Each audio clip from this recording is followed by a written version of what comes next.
গাজার জমিনে শত্রুদের বিরুদ্ধে ভয়ঙ্কর সংগ্রাম চালিয়ে আসা হামাস এবং অন্যান্য প্রতিরোধ গোষ্ঠী ইসরায়েলকে চ্যালেঞ্জ করেছে। একে একে সব বাধা অতিক্রম করে তারা নিজেদের শক্তি প্রমাণ করেছে।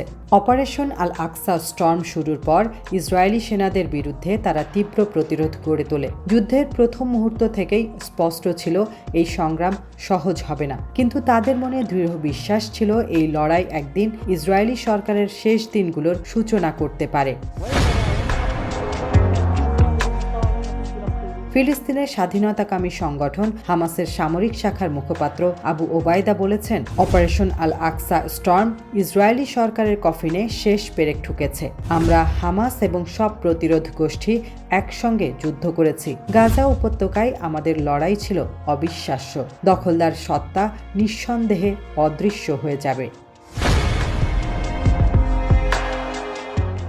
গাজায় ইসরায়েলি সরকার এবং প্রতিরোধ গোষ্ঠীর মধ্যে যুদ্ধবিরতি চুক্তি কার্যকর হওয়ার কয়েক ঘণ্টা পর এক ভিডিও বার্তায় আবু ওবায়দা এই মন্তব্য করেছেন। তার কথায় আরও একবার স্পষ্ট, তারা লড়াইয়ের জন্য প্রস্তুত ছিল।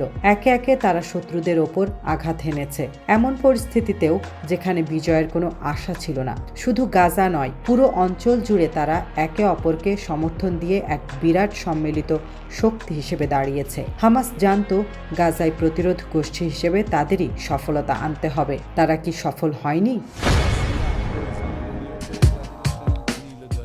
ইসরায়েলি বাহিনী তাদের সমস্ত পরিকল্পনা ব্যর্থ করার যে লক্ষ্যে গাজায় আক্রমণ করেছিল তা আর বাস্তবায়ন হয়নি। আবু ওবায়দা বলেন, এই অঞ্চলে ইহুদিবাদী সত্তাকে একীভূত করার সকল প্রচেষ্টা কঠিন প্রতিরোধের মুখে পড়বে। তাদের সব পরিকল্পনা ব্যর্থ হবে। তিনি ইসরায়েলকে জানিয়ে দেন, গাজার জনগণ ঐক্যবদ্ধভাবে প্রতিবাদ করছে। তাদের দখলদারি একদিন নিশ্চিহ্ন হয়ে যাবে।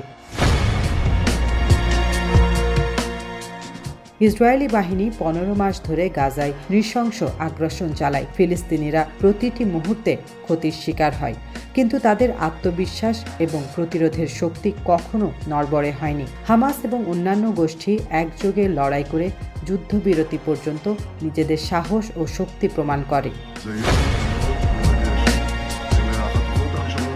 ইসরায়েল হামাসের দীর্ঘস্থায়ী আলোচনার শর্তাবলী মেনে যুদ্ধবিরতিতে সম্মত হতে বাধ্য হয়। যুদ্ধবিরতি চুক্তিতে 3টি ধাপ রয়েছে। প্রতিটি ধাপ 42 দিন স্থায়ী হবে। প্রথম ধাপ বাস্তবায়নের 16 দিন পর দ্বিতীয় এবং তৃতীয় ধাপের জন্য আলোচনা শুরু হবে। প্রথম ধাপে গাজায় আটক 33 জন ইসরায়েলি বন্দীর বিনিময়ে প্রায় 1900 ফিলিস্তিনিকে মুক্তি দেয়া হবে।